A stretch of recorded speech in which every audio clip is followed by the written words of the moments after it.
It's winter, and you can now get almost anything you need for the coldest months of the year delivered with Uber Eats. What do we mean by almost? Well, you can't get a ski slope delivered, but you can get dish soap delivered. Sunshine, that's a no. But a bottle of wine, that's a yes.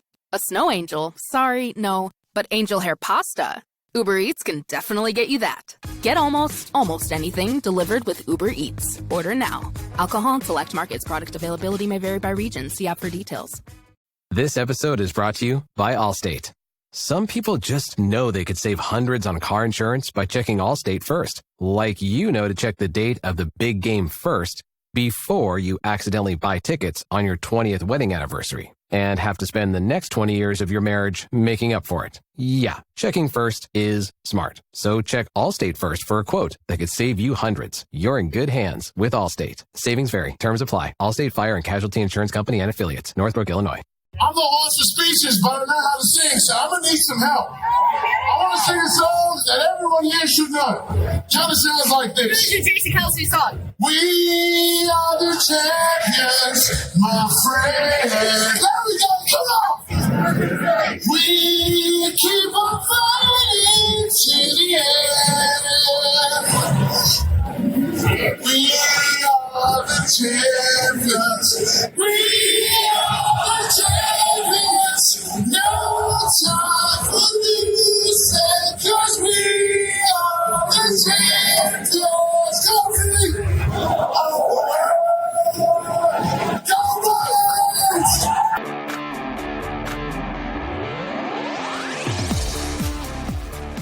Hey Eagles fans, this is Chris Franklin from NJ Advanced Media, and welcome to the No-Huddle Show podcast, the show where we discuss all things related to the Philadelphia Eagles. Before we begin, I want to remind you that you can read our content on NJ.com/Eagles, and be sure to bookmark that to get the latest Eagles news and analysis. I also want to mention that this podcast is brought to you by Penco Tech. With 2 convenient campuses in Blackwood, New Jersey and Bristol, PA, Penco Tech has provided comprehensive, hands-on career training for more than 50 years, featuring programs in HVAC, electrical, plumbing, automotive technology, and more.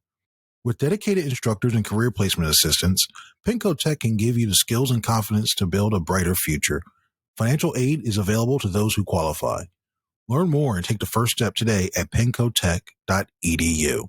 Well, the confetti and beer cans have been cleaned off the Ben Franklin Parkway after the Eagles Super Bowl parade last Friday.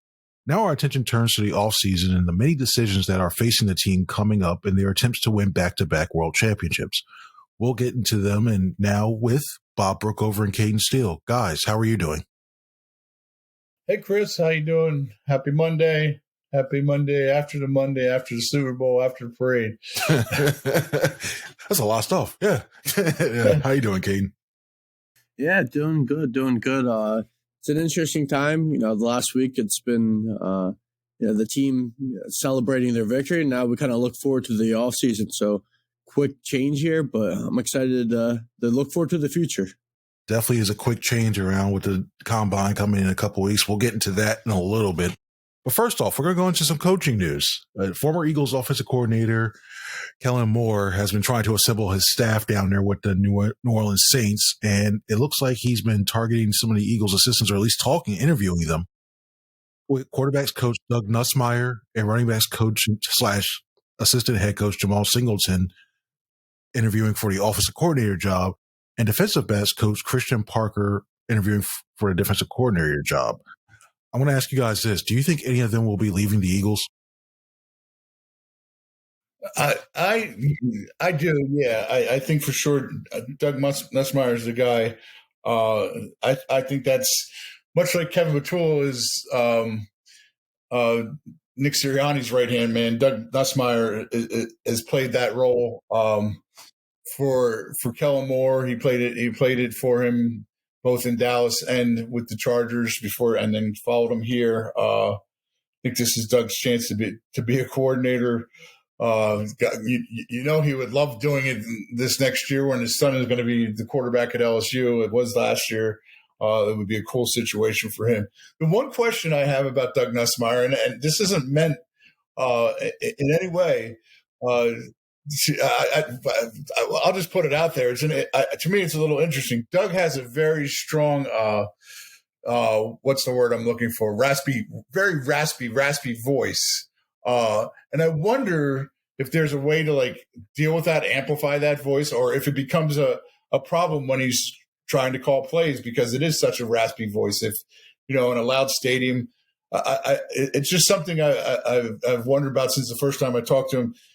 His football knowledge is terrific. I talked to him for a long time at the Super Bowl, which it's always a great thing when you can talk to the assistant coaches that we don't get to talk to all year at the Super Bowl. In fact, last thing, I might have told you guys this last week, but the last thing I said to Doug Nussmeier was, Doug, it's finally great to get a chance to really talk to you here. We didn't get a chance to talk to you all year.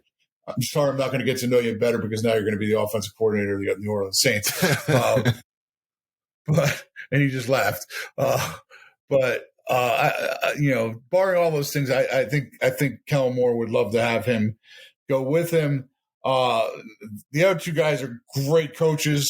I mean, both could have been considered assistant coaches of the year to me.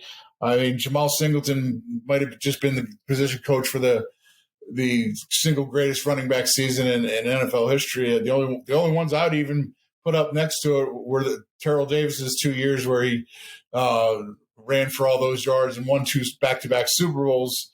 Nothing better than and Saquon ended up with more yards and also the Super Bowl victory and one more victory in the playoffs. And then Christian Parker just take the job he did with the 2 rookies, but the entire secondary. It had been one of the worst secondaries in the NFL the year before, and he made it the best secondary in the NFL. Hey, you know what? They both deserve jobs above their pay grade and above their position right now. Obviously they're not going after the same job, but if both of them could get a job in the NFL at a better job, they'd be I'd applaud and say well deserved. What about you, Cayden? Yeah, I agree with Bob. I think Doug Nussmeier seems like the guy who's the favorite to get the OC job with the Saints. He's been with Kellen at every single stop, and I don't see why Kellen wouldn't bring him to the Saints. He's been a play caller in college. I know he hasn't done it in the NFL, but he was the offensive coordinator at Florida before he joined the Cowboys as their tight ends coach in 2018. He was an offensive coordinator at Michigan and Alabama and Washington. I mean, he's got a ton of experience, at least calling plays at that level. And now he's been with Kellen at every stop. So I think he'll go with Kellen. I think Jamal Singleton will probably end up saying. And then when it comes to Christian Parker, I think he's going to be a defensive coordinator one day. You see the job he did with Quinn Mitchell and Cooper DeJean, and coming from that Fangio tree, I think he's going to be a popular candidate for years to come to be a DC. But this time around, just from what I've read, it seems like Brandon Staley could be the favorite for the defensive coordinator job with the Saints, which would make a ton of sense. He's got a lot more experience, at least when it comes to calling plays as a defensive coordinator with the Rams in 2020, as a defensive-minded head coach with the Chargers. He was there with Kellen Moore in their last year together. I think Brandon Staley probably gets that job with the Saints, but Christian Parker's well deserving. Yeah, it's I think that's going to be the case too. But if anything, I'll give Kellen Moore. Kellen Moore gets credit for doing that because it looked like he had his staff already assembled. Like the coordinator position is already assembled. We've heard about it for a couple of weeks now. But at least to get these guys an opportunity to get their names out there and go through the process, I think is key. Look at Jamal Singleton, and you look at the fact that not only did he have Saquon Barkley this year, the year before that, you look at the job that DeAndre Swift did, and before that, you look at what Miles Sanders did. That's 3 straight years that you had running backs make the Pro Bowl. There's three straight running backs that make the Pro Bowl, which is crazy when you look at it from a whole standpoint. And Jamal's deserved for a long time. I don't know if it's an NFL, like even offensive coordinator, head coach at college. You just look at the job and the way that he gets respect. The players respect him. Players love him. He communicates well. He deserves a job. Things pretty soon. I think we're seeing the final seasons of that because I think somebody's going to hire him away pretty soon. And then you look at Christian Parker. I asked the Broncos brass last year, the GM and even Sean Payton too, about what he brought to this team. And in terms of that, I mean, not only did he have Patrick Surtain, look at the job he did this year with Quinn Mitchell, Cooper DeJean, and the rest of that secondary.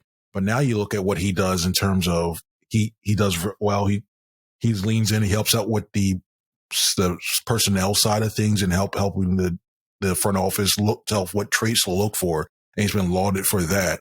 And then you look at the way that his teaching methods and effectiveness. He's going to be a defensive coordinator. I wouldn't be surprised if, say 5 years he's a head coach because I think he's that good of a guy. So, yeah, I give Kellen more credit for bringing these guys in and allowing them to do that. I think Doug Nussmeier is going to have a job. And the thing I'm looking at it, I'm kind of curious at is, does Doug Nussmeier's son Garrett, does he kind of nudge the Saints to say, hey, I think you should look at him? And then he starts to coach his son. So that's something interesting to watch from here on out. Now, getting to the draft, and getting to that part, winning the Super Bowl means the Eagles will have the 32nd pick overall. That's locked in stone now. We know the draft order for the first round. Now, it's still very early in the process, and the scouting combine is approaching. The last time the Eagles won the Super Bowl and were in this position, they traded the picks to the Baltimore Ravens, who took Lamar Jackson, and I think both teams worked out well with that. What happened from there on out? So I want to ask you guys this. Do you think this is the year that the Eagles can do the same thing and trade out of that pick, or do you think they should stay at 32 and select a player? I think this is a year that they could trade out.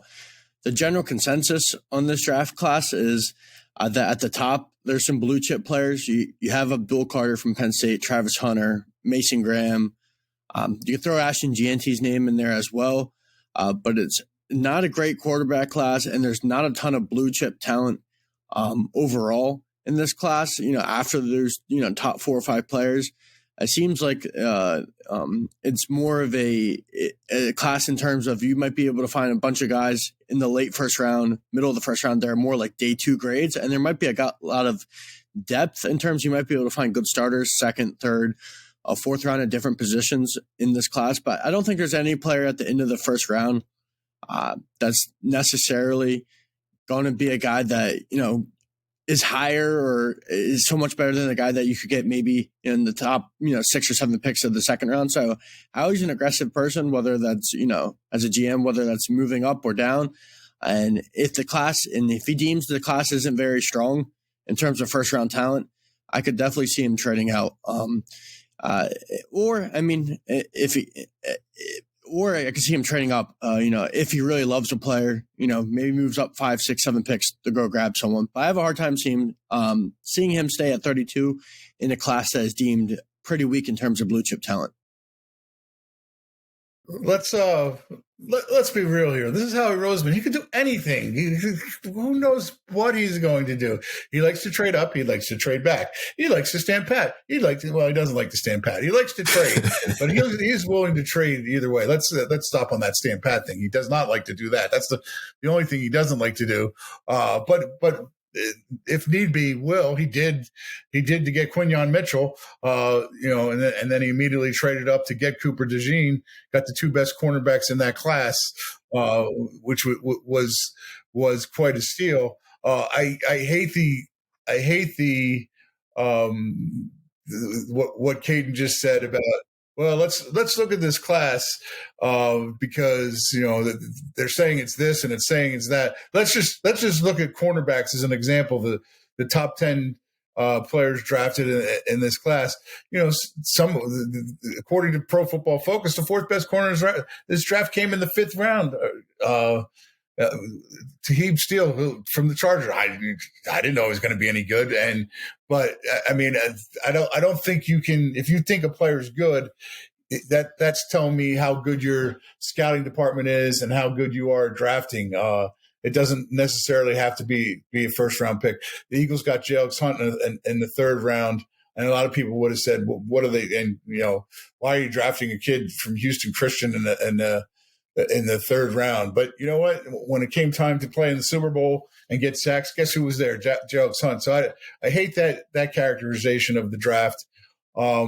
It's still way too early to know what Howie or anybody else is going to do unless you're really at the top end of it. One of the things I hate about the scouting combine is that the scouting and I understand why. I mean, they have to go through this whole process, but nobody goes to the scouting combine knows what's going to happen, maybe other than certainly not higher than the top 10. It's more about free agency. That's when free agency is about to start. I always felt like, we should really be going heavy on the free agency combine, where we look at the scouting players. We look at scouting college players because we put the horse in front.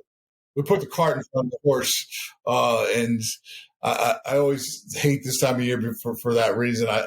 When April comes, then it's time to start thinking about the draft. But right now, free agency is the bigger thing to be thinking about. The reason why, now let me step down from my pulpit. Oh, okay. What I'm doing, that 32nd pick is valuable just for one aspect only. It comes with that 5th-year option that is very good, especially if there's a quarterback that may be lingering around on the board, and a team thinks, you know what, let's try to take a shot at him, and they trade up to get him, and then they do it before teams can. I know most teams have their draft boards already set going to the draft, but if they want to take a look at another player who may have fallen from the first rounds available second, then they reshuffle. I think teams want to jump that before teams have a chance to do that for the next day. So I'd be more open to do that. And for my thing, and I have no speculations. This is all speculation. There's no thing. This is what I would do. And my idea is, if you want to move on from Bryce Huff later on, I'd trade back, get an actual third, and do an NBA type deal where you'd have to trade him after June 1st, because that's where you get the real true cap savings. You take him and you throw attach a 3rd or a 4th round pick with it to sweeten the deal and have a team move him off the thing. That's what I would, because I think you can free up some space after June 1st. You can do that and start looking at you still get, I think, a couple positions. We'll talk about areas of need later on, but I think there's still in areas that they can need. There's areas like there's still players they can draft or through free agency, probably more to draft, that'll be available for them later on to draft. So I'm getting rid of that. I think it's time to move on from him. But so this show is going to work a little bit differently now. We're going to do a little bit more run pass option heavy with some talking about free agency. We're going to do basically with the run pass option where if Bob or Cayden agrees that a player is going to stay with the team, they're going to run with it. If they think the player is going to go elsewhere, they're going to pass on it as well too. We got 4 of the biggest pending free agents that are coming up here on the Eagles. So guys, let me just say it. Let me start by saying it. Okay. I'm running with your run pass option drill here because you're talking about free agency. So I'm running with it. See, thank you very much. I try to lay down. I try to help the people. I was kidding. No. I do actually, but yeah, it's not what I want to. So I appreciate that. So guys, here's the first one. Linebacker Zach Bond. Are you guys running or are you guys passing? I'll go first here. I'm running with that for one simple reason. Of all the position needs, it's the most complicated one because of the injury to Nakobe Dean. If you guys recall, Vic Fangio talking late in the season about Nakobe, he said, we've talked a lot about Zach Bond this year, and rightfully so, because he's had a terrific season, and what an incredible season. One for the ages that we'll never forget. But Vic's point was Nakobe was pretty close to Zach Bond, and I would agree with Vic. Nakobe had a really special season. It was too bad he didn't get to finish it. But the fact that he didn't, and he's got this knee injury that could linger for a while, I think that makes Zach, and also let's add in the fact that Oren Burks also a free agent. He's not one of the big free agents, but certainly a free agent who filled in and did a really admirable job in the postseason for Nakobe Dean, also a free agent. So I think, given those reasons, that they need Zach Bond back more than maybe some of these other guys that are down your list. All right, cool. What are you doing, Cayden? Yeah, I'm going to run with it as well. Typically, Howie Roseman doesn't like paying linebackers. You think about the best linebackers the Eagles have had in the last 7-8 years. He's let all of them pretty much walk. He let TJ Edwards walk, even though he was a pretty good player, and he didn't even get a big contract from the Bears. It wasn't a ton of money. He let Kaiser White walk. He let Jordan Hicks walk. So typically he doesn't play linebackers, but we've seen when he thinks a player is a difference maker at a position that he doesn't typically value, as much, he's willing to do it. And he did it with Saquon Barkley, even though the team historically didn't, pay a ton of money for running backs. He was willing to do it then. I think he's willing to do it with Zach Bond because they saw the difference that he can make in Vic Fangio's defense. And it's not just the tackle numbers. It's the big-time splash plays where he made a huge difference to win games. The interception in the Super Bowl inside the 5, inside the 10-yard line. And then they put up a 24-0 lead, forcing a fumble in that Commanders game in the NFC Championship to change the momentum. I mean, Zach Bond showed this year he has a knack for the football, forcing 5 fumbles in the regular season, recovering 1, 3.5 sacks, along with 151 tackles. I mean, this guy was a defensive player of the year candidate. So it's guys like TJ Edwards and Jordan Hicks and Kazir White were not. I think Zach Bond is probably your best defensive player outside of Jalen Carter. Vic Fangio seems to love him. He played a big role in helping him ascend into the player that he is now. I think the Eagles will be able to, get him back. And I also think maybe some teams will be a little bit hesitant to dish out huge money to a linebacker that you can fairly label as a 1-year, wonder. Part of it probably with the Saints, so it wasn't a good fit, but he wasn't productive before he joined the Eagles. So I wonder if teams are hesitant how he, saw the way he played this year and the way he, fits Fangio's defense, and he's kind of willing to go outside of his normal philosophy and pay a linebacker a ton of money. And it's interesting too. You mentioned Spot Track has him with an average annual value contract he could receive is $9.7 million, and not many teams have that type of cap room. But it's going to be interesting to see. He said we talked to him during locker cleaning out. He said he and the Eagles had not had initial discussions as of yet. I expect that to change very soon. In order to do that, and they have the clock's ticking. They have the advantage now doing it before the free agency tampering period, which I love that name, by the way. It's so great. Anywho, they'll have the option of doing that. Just to talk that in a long time, they'll have some time, but yeah, I expect that to happen pretty soon in terms of that. All right, the next player we're going to talk about, defensive end Josh Sweat. Are you running? Are you running that he stays here, or are you passing that he goes elsewhere? I'll start with this one. I'll pass on Josh Sweat.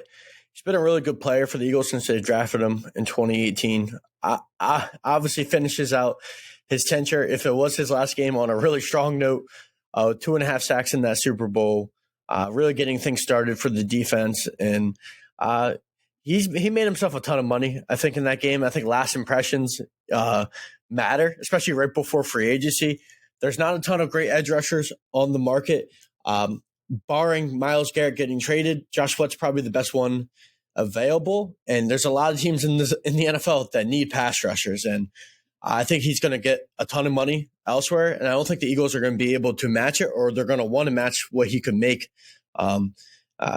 Maybe upward to $20 million, because that's what good pass rushers in the NFL nowadays make. I don't think the Eagles will be willing to do that.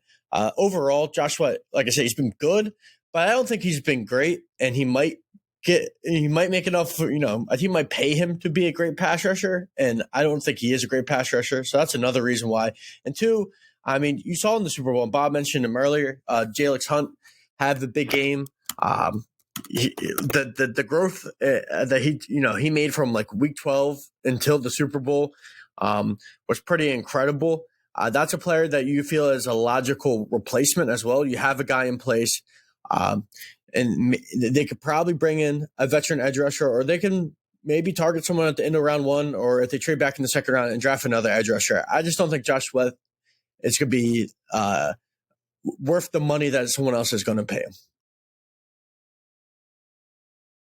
I'm also going to pass as well and say he's going to leave, and but I'm going to add, be very, very careful about this. This is a guy who led your team in led your edge rushers in pressures with 66 according to PFF.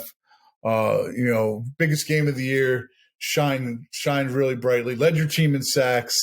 A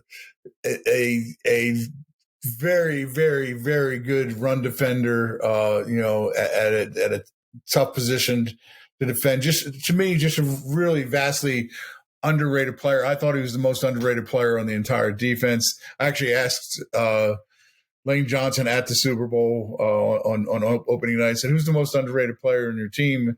and he said Kenny Gainwell on offense and Josh Sweat on defense. So, I mean, to me, it would be just a humongous loss. But there's two factors here that I think telling me that we're about to see it. One is they were willing to pay Bryce Huff $51.1 million. That basically tells me what they feel like, and they thought he was an elite pass rusher, and that's not what they were willing to pay Hassan Reddick before they signed him, and then let him go to the Jets. They didn't feel like he was worth that kind of money. To me, Hassan Reddick is better than Bryce Huff and was better when they signed him. And they made Josh Sweat take a pay cut. It was one of those moves that, Howie got lucky on. Howie made a lot of great moves, but he got lucky on this that Josh Sweat didn't dig in and maybe try to play the same game as Hassan Reddick. He probably didn't. He didn't have as strong a hand, but still, if Josh had played that hand, he also got lucky because he's a Super Bowl champion, and he can say that for the rest of his life. When we talk about the money these guys are making, it's money that sets them up for life regardless. But I just see them. I don't see them giving Josh the kind of money he sees himself as being worth in the $20 million a year range. With a big guarantee. I don't see them doing it, and I think it could end up coming back to bite them. But I'm going to pass on it. It's interesting. I thought the biggest thing that he did was when he changed his agents to Drew Rosenhaus. I thought that was a big indicator, like he wants the big payday. And that's what guys do. Yeah, yeah. And I will say this: you look at it. The Eagles and Rosenhaus do have a pretty decent relationship going with some of their guys. And I still think it's more that Josh gets paid elsewhere. I'm not entirely ruling it out as well, too. And then also you look at some of the guys that are going to be out there on a market. Hassan Reddick's going to be out there in the market. I know DeMarcus Lawrence, I know he's getting up there in age and he's doing that stuff he did what he's dealt with. He's still on the market. Chase Young's out there.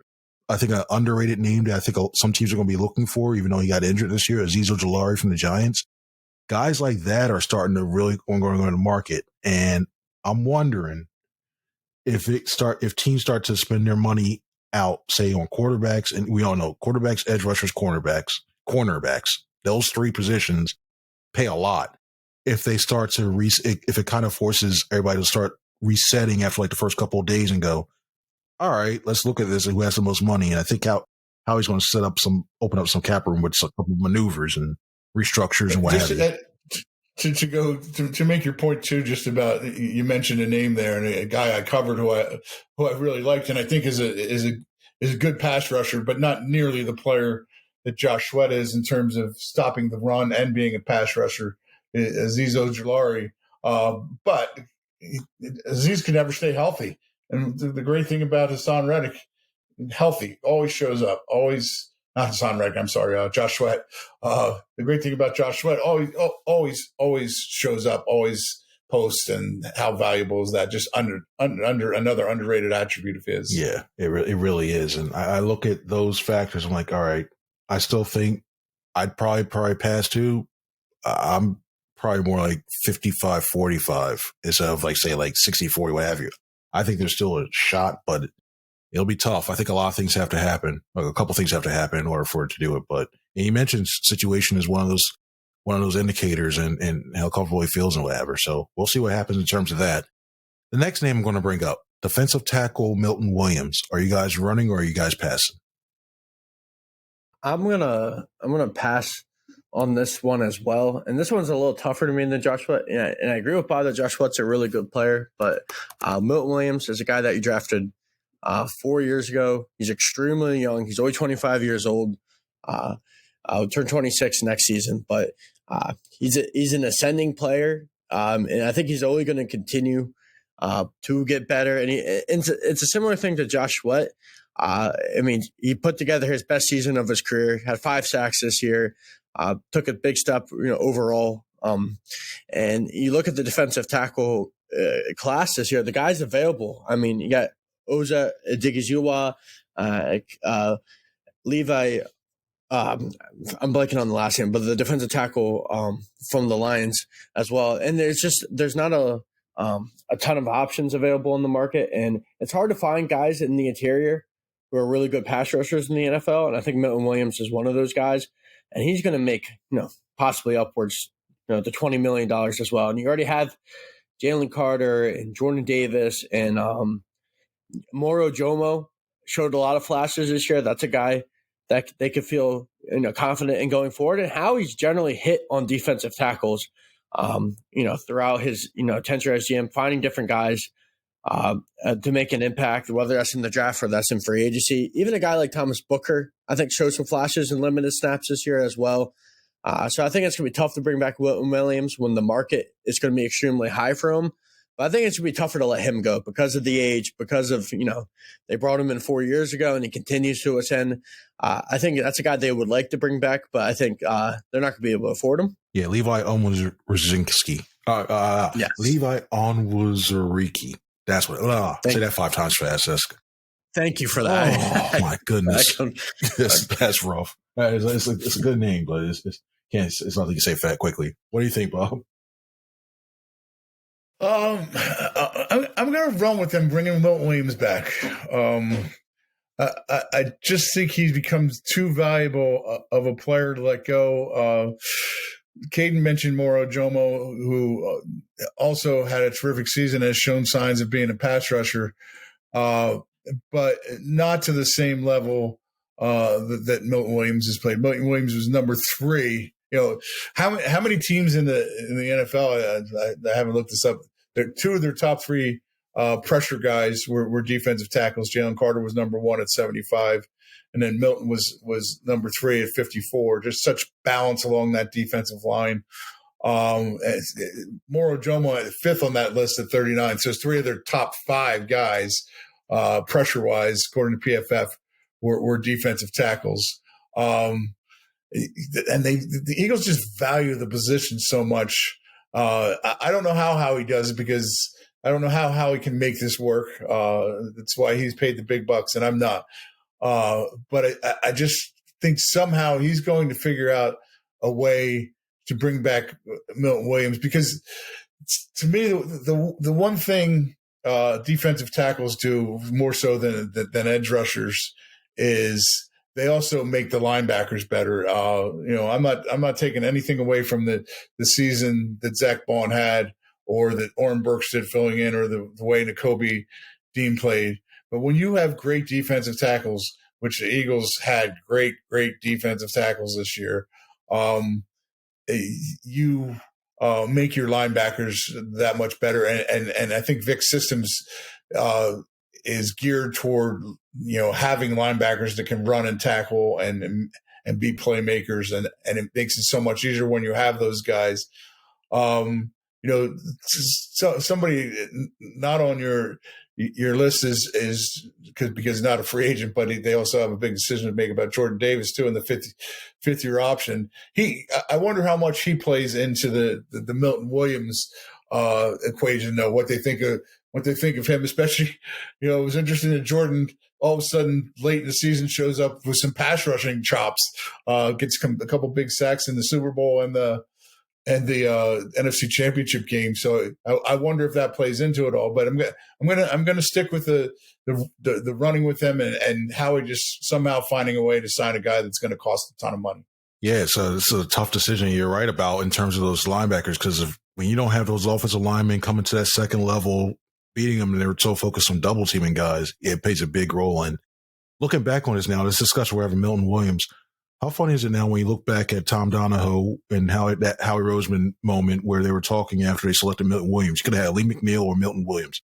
Yeah, I think both teams worked out. Both players would have worked out fine in terms of that. And look at the way Milton has played and what the player he's become. It's a pretty decent thing. It's a pretty decent story in terms of that. All right, final player we're going to talk about, right guard Mekhi Becton. Are you running or are you passing?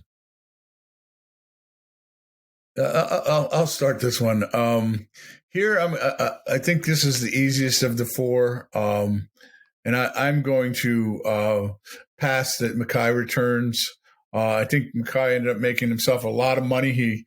He resurrected his career. He made a position change. I asked Mackay the other day about how does he look at himself? Does he look at himself as a guard or a tackle now? And he said, I look at myself as an offensive lineman.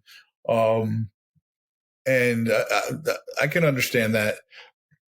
But I think he's going to be an offensive lineman, and it's too expensive for the Eagles, who feel like they have the offensive lineman whisperer in Jeff Stoutland, and they got a guy they drafted in the third round in Tyler Steen, who didn't have a great season, but I think they feel like if they can maybe mold him into what they want him to be playing at that position. The other guy to consider here is Keegan. They kept him around all season. He barely played for the Eagles. Trevor Keegan, he was a draft pick.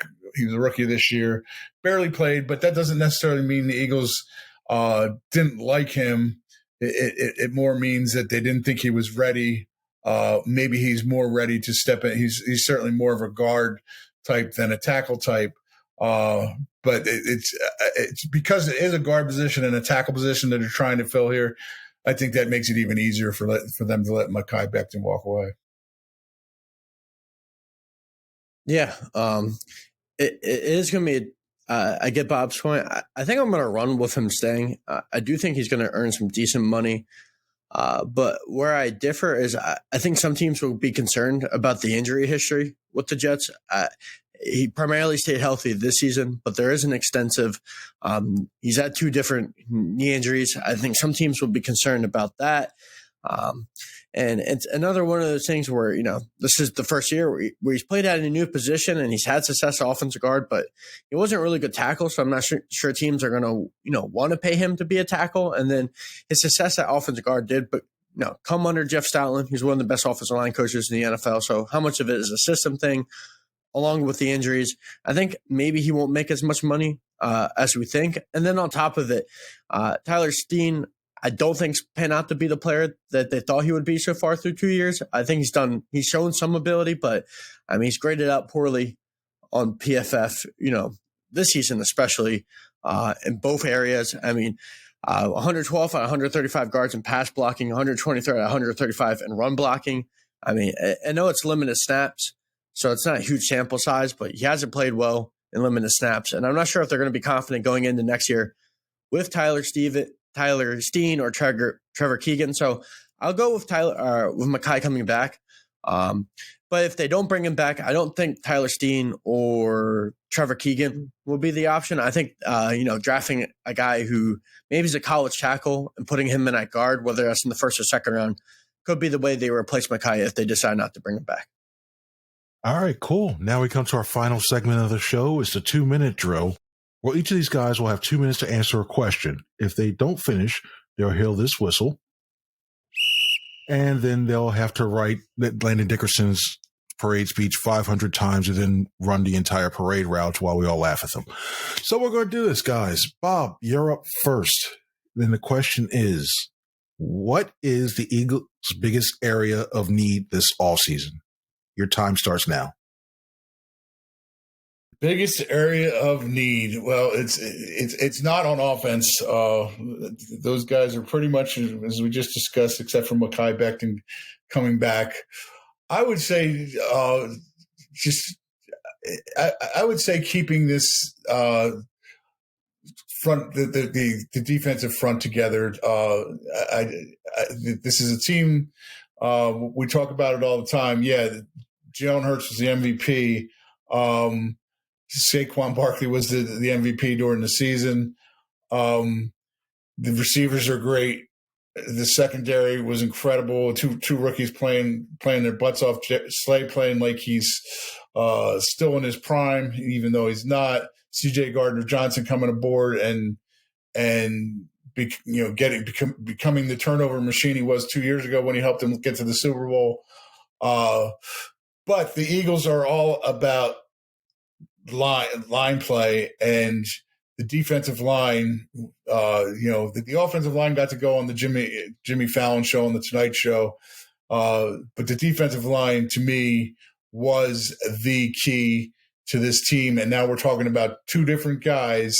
We just went over the list, and Milton Williams and Josh Sweat, who were just a huge, huge part of that.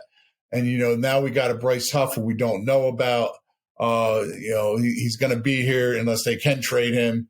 But Howie's on record as saying, I think he can come back and be a productive player. I'm not sure about that.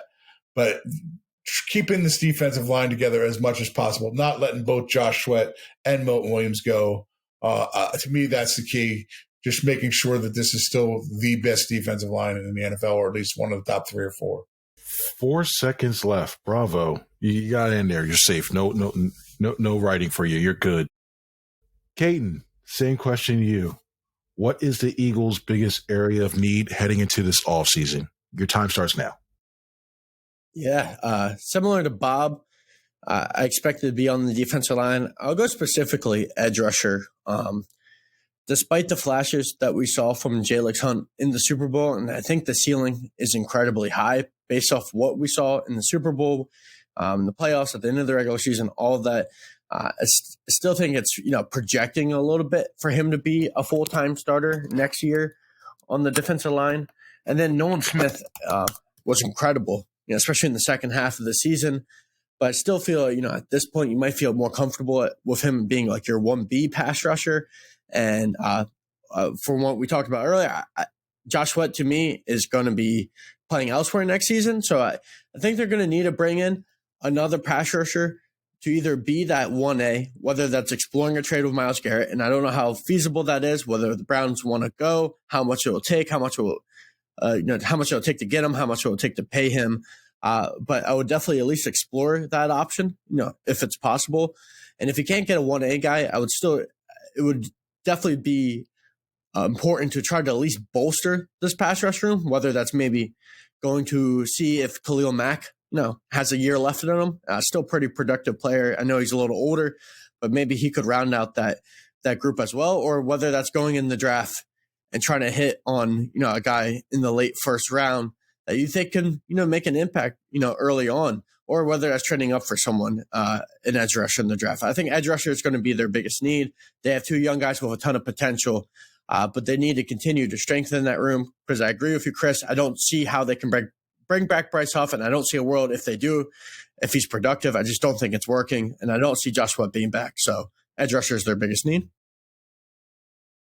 8 seconds for you. Bravo on that. You guys did a good job today. I'm good. Bravo. Full job. Good job on that. Well, that's the end of our show. We want to thank you guys all for listening in. We're going to have continuing coverage of the moves, the coaching, whether it's coaching, personnel, what have you. We're going to have all the news on NJ.com/Eagles. So for Bob Brookover and Cayden Steele, I'm Chris Franklin. Everybody have a good one. See ya.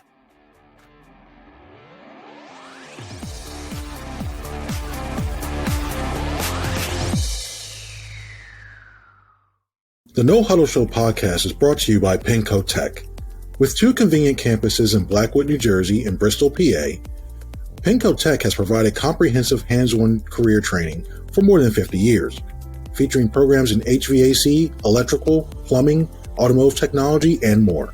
With dedicated instructors and career placement assistants, Penco Tech can give you the skills and confidence to build a brighter future.